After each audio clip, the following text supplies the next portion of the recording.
digne.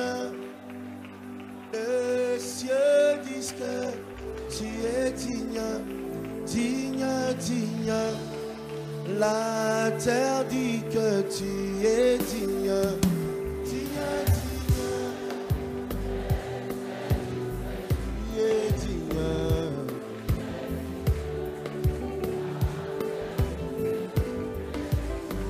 Digne, digne. Les cieux disent que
Seigneur, oh Dieu, ce matin. L'amour de l'amour, c'est toi, Jésus, qui nous a sauvés. Tu as pris la place qui était notre, oh Dieu, à la croix. Toi qui n'as commis aucun péché. C'est toi, oh Dieu, qui devais être assis et recevoir la gloire. Mais tu as porté la couronne d'épines et de roses. C'est nous qui devions plutôt porter cette couronne à cause de nos fautes, à cause de nos péchés. Tu as été percé les côtés, Seigneur, à ma place. Moi qui suis pécheur, c'est moi qui devais être percé. Tu as accepté la mort de la malédiction, la mort de la croix. C'est moi qui devais être plutôt à ta place à cause de mes fautes. Mais tu nous as rachetés, tu nous as lavés. Oh Seigneur notre Dieu, tu nous as sauvés et tu es vivant aujourd'hui. Tu vis d'éternité en éternité parce que tu es Dieu. Ce matin, Seigneur, je vais élever, Seigneur, ton nom à ce lieu. Regarde ces peuples, Seigneur, ce matin se sont approchés, non pas de moi, mais plutôt auprès de toi. Parce que c'est toi qui nous as dit, venez à moi, vous tous ceux qui êtes chargés et fatigués, je vous donnerai du repos. Seigneur, tu prépares, Seigneur, l'église pour la rencontre, Seigneur, de l'époux qui est le Christ. Tu nous prépares, Seigneur, pour les jours dans l'enlèvement au Yahweh. Tu as envoyé une parole ce matin. Laisse que ta parole trouve la place dans les cœurs de chacun de nous. Que ta parole nous fasse du bien. Que ta parole nous touche, nous bénisse, nous guérisse pour la gloire de ton nom. Au nom puissant et glorieux de Jésus-Christ. Permets que je puisse, Seigneur, être seulement un canal par lequel tu vas passer. Je me tais, Seigneur, pour que toi tu parles, oh Dieu. Ces paroles, Seigneur, que nous allons lire, Seigneur, viennent de l'écriture. Mais toi, tu es la révélation qui touche la profondeur et qui transforme les vies. Manifeste-toi, Saint-Esprit. Nous te laissons les commandes. Il ne confesse pas ta Seigneur. Tout esprit qui s'oppose à la volonté de la parole de Dieu, Seigneur, je le mets hors état de nuit au nom puissant de Jésus-Christ. Je commande à tout esprit maléfique et satanique de quitter, de libérer les corps de mon frère, de lâcher prise les entendements de ma sœur au nom de Jésus-Christ. Que la gloire soit rendue à notre Père pour les siècles des siècles. Dans le nom puissant et glorieux de Jésus, nous avons ici prié. Nous disons Amen. Est-ce qu'on peut acclamer les Seigneur?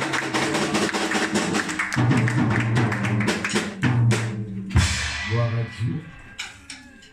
Nous allons prendre nos Bibles. Nous allons lire la parole de Dieu. Vous savez, j'ai des messages là que Dieu m'a donné. Des messages pour aujourd'hui. Je vais lire. Je vais prêcher un, mais je vais introduire aussi les seconds. Alléluia. Nous allons prendre nos Bibles dans les livres toujours de Genèse 24 pour continuer là où nous avons commencé. Alléluia. Genèse. Nous étions au Genèse 24. Genèse chapitre 24.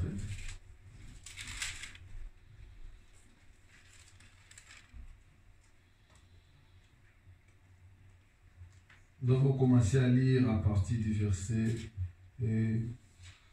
42. Amen. Hein? On avait dit qu'à la maison, on pouvait méditer tous les chapitres du 24. Mais je vais lire le verset 42, après quoi je vais sauter. Je lis la parole du Seigneur. Je suis arrivé aujourd'hui à la source et j'ai dit, Éternel Dieu de mon Seigneur Abraham, si tu daignes faire réussir le voyage que j'ai accompli, voici je me tiens près de la source d'eau, et que la jeune fille qui sortira pour puiser, à qui je dirai, laisse-moi boire, je t'ai pris un peu d'eau de ta criche, et qui me répondra, bois toi-même, et je puiserai aussi pour tes chameaux, que cette jeune fille soit la femme que l'Éternel a destinée au fils de mon Seigneur. Avant que j'aie fini de parler à mon cœur, voici Rebecca est sortie sa criche sur le pôle. Elle est descendue à la source et a puisé. Je lui ai dit, donne-moi à boire, je te prie. Elle s'est empressée d'abaisser sa criche, de dessus son épaule, et il a dit, bois, et je donnerai aussi à boire à tes chameaux, aussi donner à boire à mes chameaux. Je l'ai interrogé et j'ai dit, de qui es-tu fille? Elle a répondu, je suis fille de Bethuel, fils de Nachor et fille de Milka. Et les bracelets à ses mains. Je saute, je vais au verset 50. Là-bas, Ruben répondit et dit, c'est de l'Éternel que les choses viennent. Nous ne pouvons te parler ni à mal ni à bien. Voici Rebecca devant toi. Prends et va, et qu'elle soit la femme du fils de ton Seigneur, comme l'Éternel l'a dit. Parole du Seigneur. Est-ce qu'on peut acclamer la parole de Dieu? Vous pouvez prendre place au nom de Jésus-Christ. Nous avons commencé un thème, je crois que ça fait aujourd'hui la 3e semaine que nous sommes en train de parler du mariage selon Dieu. Mais cette semaine, depuis le jeudi, nous avons commencé à parler du choix dans le mariage. Alléluia. Le mariage, selon Dieu, nous demande aussi de faire un bon choix. Alléluia. Parce que les choix que tu vas faire dans ton mariage, c'est ça qui fera aussi que tu puisses aussi vivre une vie heureuse et en finir aussi avec joie et avec bonheur. Alléluia. Parce que vous savez, bien aimé, comme je dis toujours que on ne peut pas choisir sa famille. Personne ne saura jamais choisir ses enfants. Parce que je veux mettre au monde, je veux que tel soit mon enfant. Non. Quand un homme vient poser la semence à la femme et Dieu donne l'enfant qu'il lui veut donner. Même la maman ne sait pas, il verra l'enfant seulement le jour de l'accouchement. C'est quand il va aller à l'accouchement qu'elle va maintenant voir que, ah, voici l'enfant que Dieu m'a donné. Elle est obligée de l'aimer l'enfant tel que l'enfant est. Qu'il soit grand, petit, blanc, noir, peu importe, elle est obligée de l'aimer tel que, parce qu'elle n'a pas choisi, c'est Dieu qui a donné.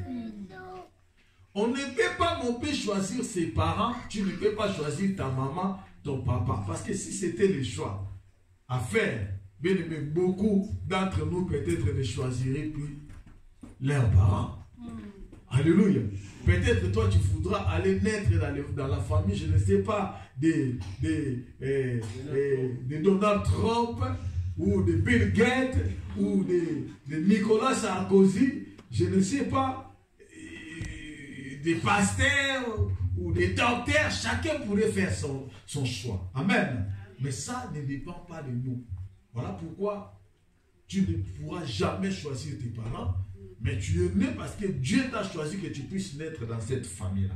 Et si Dieu t'a fait sortir dans cette famille-là, ce n'est pas en vain parce que Dieu ne fait rien au hasard. Il ne sait pourquoi il t'a fait sortir dans cette famille-là. Alléluia. Mais bien aimé, dans la vie, nous avons quand même le choix à faire. Je vous dis toujours que en ce qui concerne la femme de ta vie, bien aimé, tu es obligé de faire le choix. Parce que la femme de ta vie ou l'homme de ta vie, c'est la personne que tu es censé à vivre avec lui tout le restant de ta vie jusqu'à la fin. Alors si tu ne fais pas un bon choix, tu vivras aussi les galères ou la souffrance jusqu'à la fin.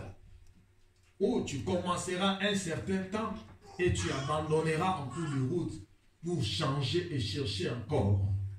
Alors, au lieu de prendre tout ce retard-là, de commencer, de s'arrêter au bout du chemin pour retourner et commencer à rechercher encore, mieux vaut prendre ton temps à bien chercher pour trouver la personne qu'il te faut pour faire ta vie avec. Alléluia. Amen. Deuxièmement, ses amis, ceux qui seront appelés à faire la route avec toi, c'est à toi de choisir. La Bible nous dit de fuir, n'est-ce pas, les mauvais compagnons. Parce qu'il y a des amis qui ne sont que des mauvais compagnons qui vont t'accompagner à la mort, qui vont t'éloigner de la présence de Dieu et qui vont provoquer peut-être la chute dans ta vie. C'est pour cela que tu as un choix à faire. Quelle est la personne qui doit être mon ami? Il y a des gens qui doivent rester seulement nos connaissances et non nos amis. Parce que souvent nous faisons confusion entre un ami et une connaissance. Je peux connaître quelqu'un à qui je parle avec lui, je salue, mais il n'est pas mon ami. Alléluia. Parce que premièrement, nous avons l'ami fidèle qui est Jésus-Christ, qui doit être notre ami le plus précieux. Et deuxièmement, tu dois choisir comme ami une personne à qui tu peux avoir aussi confiance avec lui. Un ami, c'est celui qui te soutient, même dans les moments difficiles, il est là toujours. Un ami, c'est celui vraiment qui porte ton douleur aussi dans son cœur. Alléluia. Et troisièmement, j'aimerais rajouter qu'il faut savoir aussi faire le choix de son église. Parce que cela fait partie aussi des parcours de notre vie. Si tu ne sais pas faire aussi le choix de ton église, il y a aussi un problème. Parce que ton église est censée de te préparer pour la rencontre de l'époux. Et une église qui doit être choisie, c'est une église là où la parole de vie. Dans une église là où il n'y a pas la parole, la vie de la parole n'est pas communiquée. Mais seulement on vient parce que c'est une foule. On vient parce qu'on se connaît. On vient parce qu'on a l'habitude. Ça, ce n'est pas aussi une bonne chose. Donc tu dois faire les choix de ta femme, les choix de tes amis, les choix aussi de ton église. Surtout l'église. Parce que ton mariage est lié avec toi pour jusqu'à la fin. Si tu choisis une mauvaise femme, un mauvais mari, tu seras aussi appelé à louper peut-être le royaume des cieux à cause de ces choix-là. Si tu choisis des mauvais amis aussi, tu peux aussi rater le royaume des cieux à cause de ces amis-là. Et si tu choisis aussi une mauvaise église, tu peux aussi rater le royaume des cieux à cause de cette église que tu as fait les choix. Est-ce qu'on peut acclamer le Seigneur?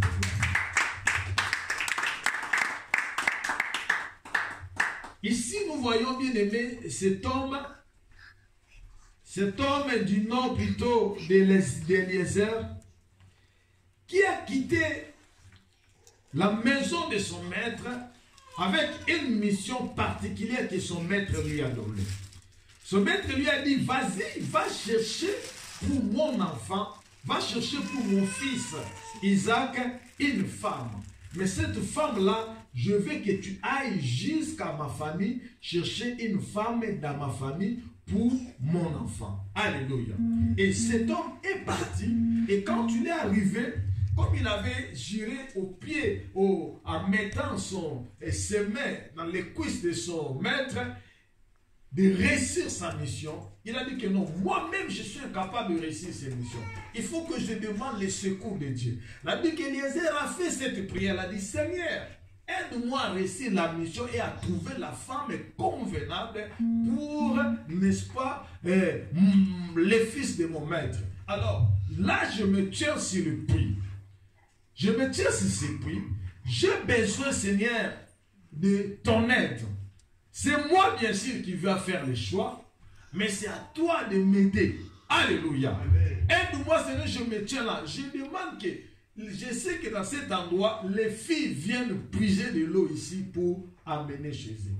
Et souvent, vous savez, les parents, et à l'époque, c'est les parents, souvent les femmes mariées étaient restées, c'est souvent les parents envoyaient des enfants pour venir puiser, n'est-ce pas? Alors, pendant qu'il était là, les filles venaient et du coup, directement, elle a dit que quand il a fini seulement de faire sa prière, elle a vu Rebecca arriver, elle a demandé à Rebecca, elle a dit, jeune fille, peux-tu me donner de l'eau à boire? Elle a dit que Rebecca s'est bêchée parce que sa crèche était sur son épaule. Elle a dit, tiens, bois. Alors, bois, quand tu finiras à boire, je puiserai aussi de l'eau pour tes chameaux, pour qu'eux aussi puissent boire. Alléluia. L'accomplissement de sa demande.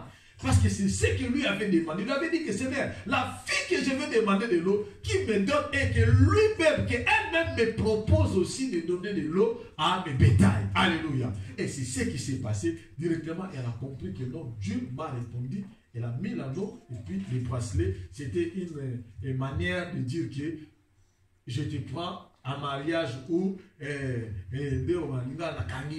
alléluia. Donc elle avait pris la femme pour son fils. Il fallait maintenant qu'elle pose la question, mais qui es-tu?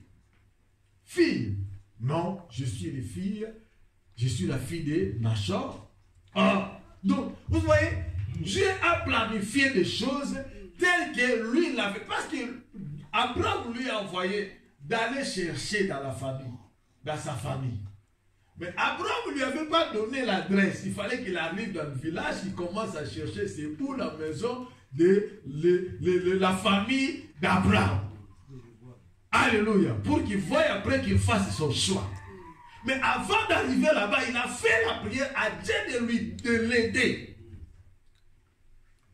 Et la fille que Dieu l'a amenée devant lui, c'était également là où son maître Abraham l'a envoyé. Amen. Est-ce que vous comprenez? Là où son maître l'a envoyé, il a croisé la fille. Et la fille va lui citer le nom du frère d'Abraham. Et c'est là maintenant qu'il va décider que bon, alors maintenant je vais aller voir tes parents. Alléluia.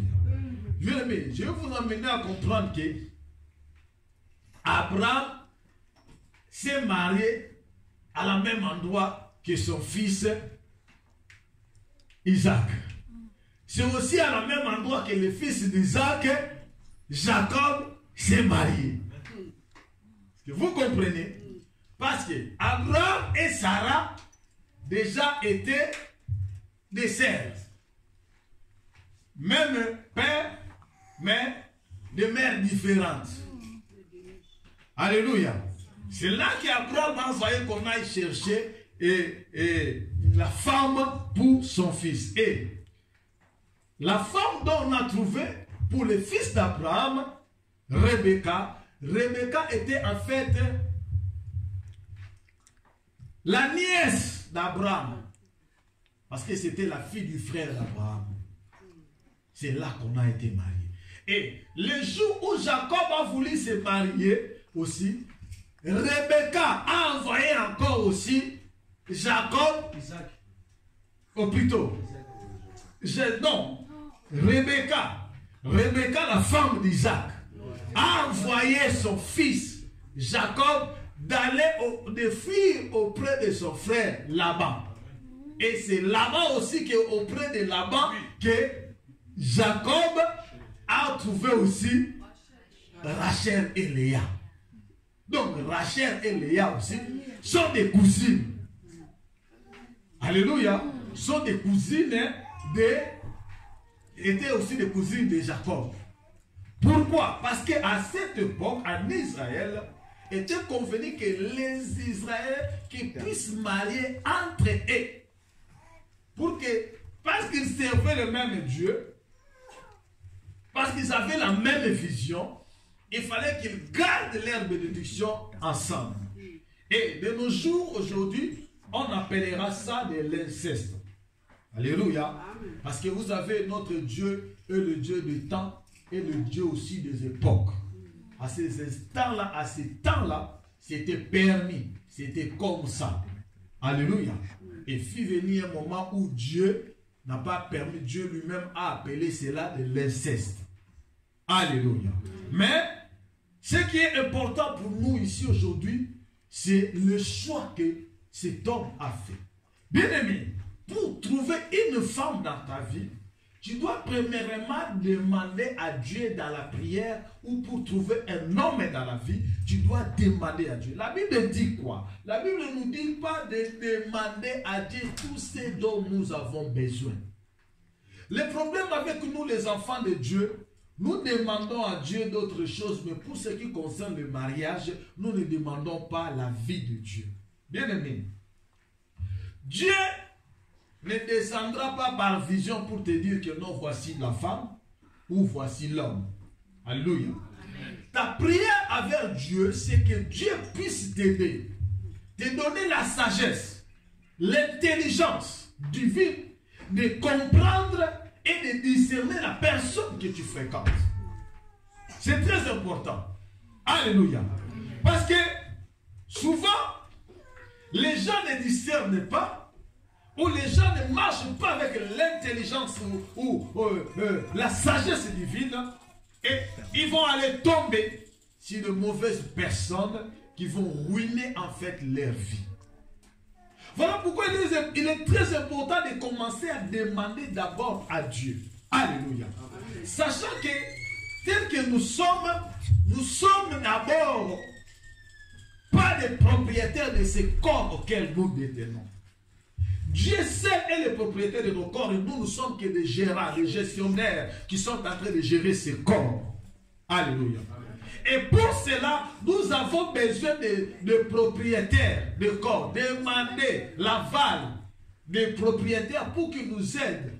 Parce que Dieu seul connaît la personne qui vaut mieux pour toi. Alléluia. Cet homme a demandé à Dieu. Dieu l'a orienté. Bien aimé, Dieu peut t'orienter envers quelle femme ou envers quel homme à qui tu peux t'attacher. Le choix dans le mariage est tellement très important. Alléluia. Cela doit être dans le Seigneur. Écoute, nous allons lire 1 Corinthiens chapitre 7. 1 Corinthiens le chapitre 7, écoute ce que nous dit le verset 39. Une femme est liée aussi longtemps que son mari est vivant. Mais si le mari meurt, elle est libre de se marier avec qui elle veut.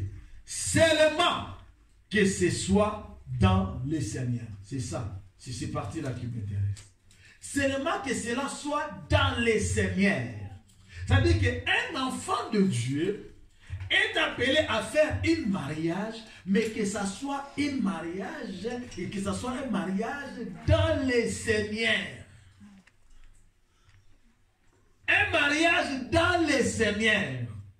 Il est très important de se marier avec une femme qui craint Dieu. Il est très important de se marier avec un homme qui craint Dieu. C'est-à-dire une femme sauvée ou un homme sauvé. Je ne suis pas en train de parler d'un homme qui va à l'église ou d'une femme qui va à l'église. Parce qu'il y en a plein qui viennent à l'église mais qui ne sont pas sauvés. Plein de femmes que vous voyez à l'église ne sont pas sauvées. Plein de hommes que vous voyez à l'église aussi ne sont pas sauvés. Mais ils font la forme seulement de venir. Et pour cela, tu as besoin de Dieu. Parce qu'il a dit qu'il est celle qui sonde les cœurs et les reins. Dieu connaît la profondeur de chacun. Là où des gens cachent des choses, Dieu voit des choses qui sont cachées. Alléluia. Et dans la même pensée, si nous allons encore dans 2 Corinthiens 6, 2 Corinthiens 6,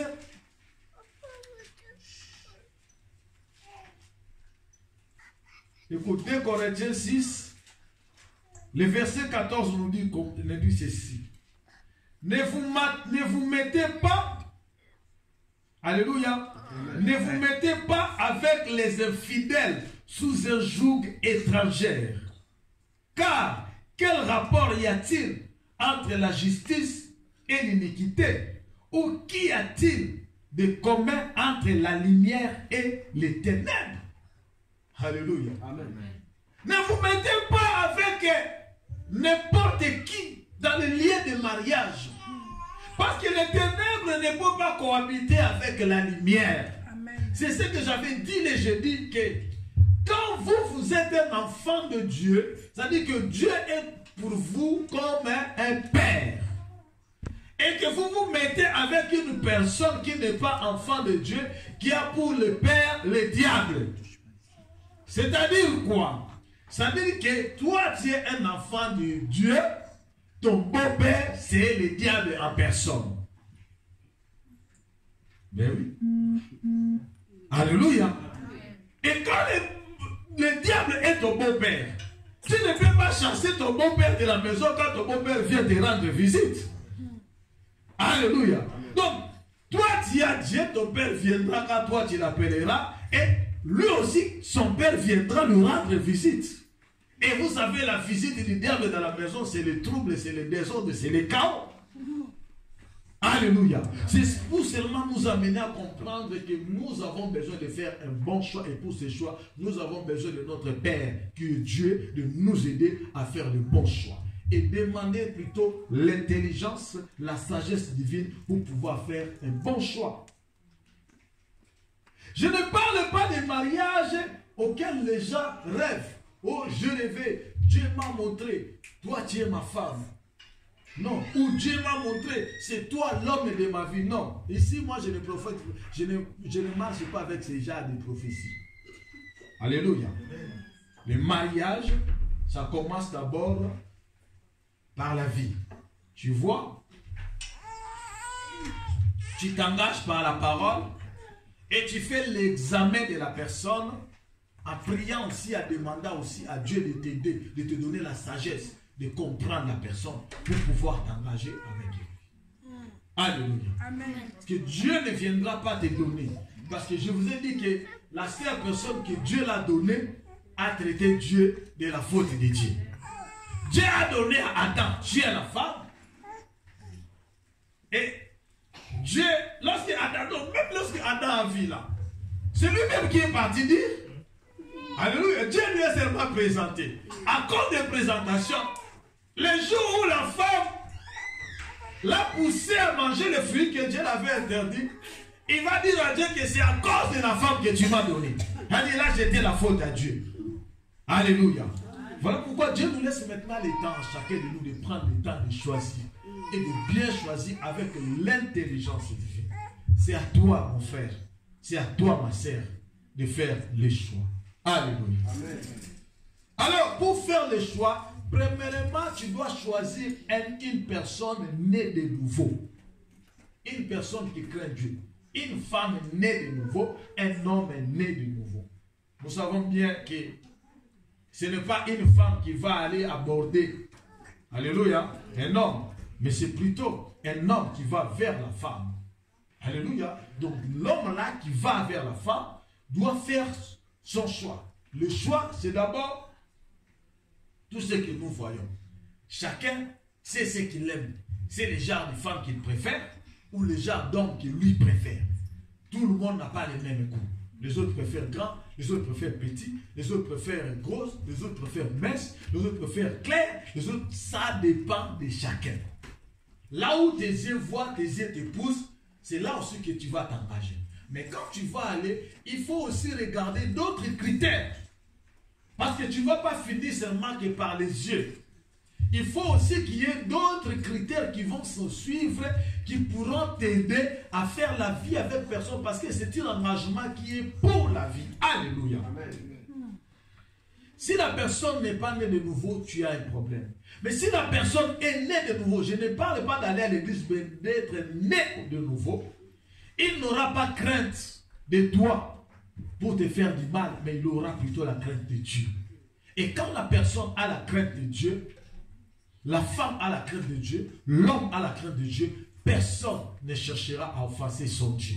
Et c'est là que la joie de Dieu va se manifester, n'est-ce pas, dans le couple. Alléluia.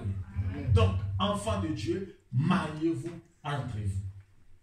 Quand je dis mariez-vous entre vous, cela ne veut pas dire que donc, cherchez seulement la femme ici à l'église, cherchez seulement aussi l'homme à l'église. Alléluia. Amen. Parce que vous savez, aujourd'hui, beaucoup des enfants de Dieu se marient seulement à l'église. Oui, ce n'est pas mauvais. Si tu trouves à l'église, gloire à Dieu. Amen. Hein? Amen. Mais si tu ne trouves pas aussi à l'église, ici, parole et bien du monde, Dieu peut te donner ailleurs. Alors, quand je parle d'ailleurs, vous savez que, et tant que d'abord les enfants ou les disciples du Seigneur, le Seigneur nous a donné comme une mission d'aller partout dans le monde, de faire de toutes les nations les disciples. Alléluia. Amen. Donc nous sommes appelés, vous étant enfants de Dieu, de gagner aussi les gens du dehors pour les amener à l'église. Si nous voyons des sœurs ici, combien de hommes qui vous dérangent dans la rue, qui vous courent derrière, auxquels vous n'avez jamais amené à l'église? Auquel vous n'avez jamais amené à l'église. Tu peux utiliser ta beauté pour gagner un âme et l'amener dans le Seigneur. Seulement parce qu'il t'a couru derrière. Et vous savez que beaucoup de gens sont venus à cause des femmes à l'église, ils sont arrivés à l'église, ils se sont convertis et bien servi Dieu. Alléluia. En cela, je ne t'envoie pas d'aller chercher un homme pour l'amener, pour venir la convertir. Mon frère, ma soeur, tu vas souffrir. Parce que ça, c'est le domaine de Dieu. C'est Dieu qui touche les cœurs, c'est Dieu qui transforme les cœurs. Alléluia. Amen. Mais cela aussi est possible, mais cela, ça dépend du domaine de Dieu. Amen. Amen. Donc, gagner des âmes, amenez-les pour leur salut, pour le salut de leurs âmes. Alléluia. Amen. Cela vaut pour les frères également, pour les sœurs. Ce n'est pas mauvais. Alléluia. Amen. Aujourd'hui, bien-aimés, il se passe une chose que nos enfants, là je vais parler d'abord à nos enfants aujourd'hui ne comprennent pas le sens du mariage. Aujourd'hui, un enfant de Dieu, les enfants aujourd'hui, nos enfants qui sont aussi des enfants de Dieu, quand ils vont à l'école, là, ils se laissent leurs amis les influencer les attirer dans des groupes, les attirer dans des mouvements. Mais elles, étant qu'enfants de Dieu, ils n'arrivent pas à tirer leurs amis et les amener aussi dans le Seigneur. Non. Ils n'attirent pas, mais ils sont plus facilement influencés. Parce que tout le monde fait ça et aussi ils veulent le faire. Mais pourquoi pas toi si tu peux les amener à faire ce que toi tu fais? Vous remarquerez des enfants qui servent peut-être Dieu à l'église, qui sont des protocoles, qui sont des chantres, qui sont des intercesseurs, qui sont des enfants de Dieu qui prient, qui viennent tous les jours à l'église. Mais ils n'ont pas le courage de gagner leurs amis, de les amener à l'église. Mais plutôt eux, ils sont les premiers à suivre leurs amis dans tout ce qu'ils font. Alléluia. Bien-aimé, l'homme trouve ou la femme trouve une personne par rapport à son environnement. Tu ne peux pas vivre le bonheur en dehors de ton environnement. L'environnement, c'est là où la personne circule, c'est dans tes circuits que tu trouveras aussi l'homme ou la femme. Alléluia. Si toi tu vas nulle part ailleurs, tu viens qu'à l'église. Tu quittes ta maison, tu viens à l'église le matin, tu rentres dans la maison le soir, tu viens à l'église demain. Tu fréquentes que l'église. Tu trouveras aussi sûrement ici à l'église. Parce que c'est ton lieu de fréquentation.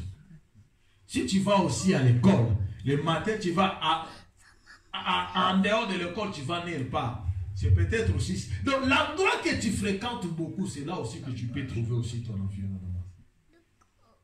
Alléluia. Si c'est dans les chemins de travail, tu peux aussi trouver dans les chemins de travail.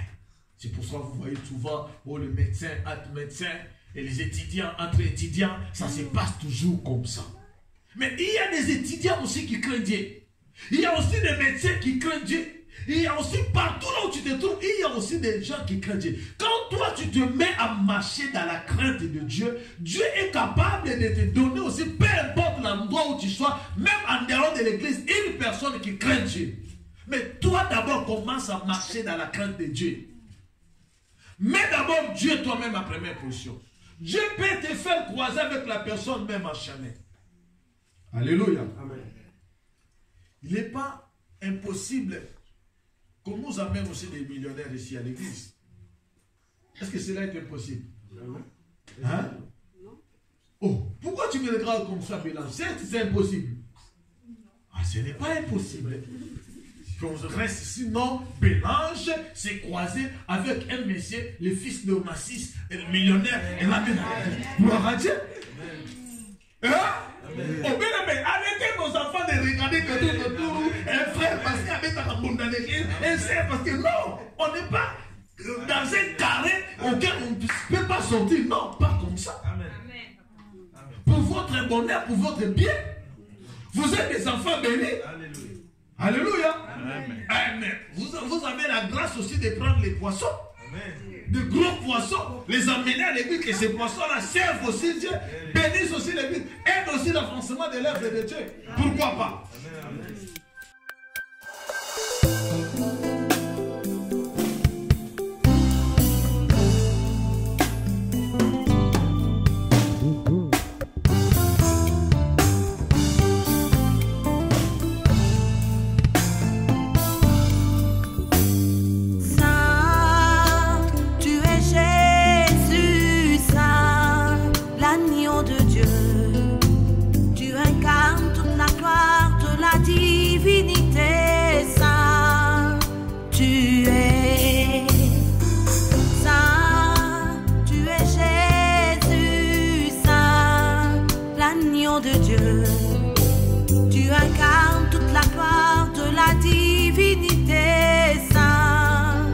Tu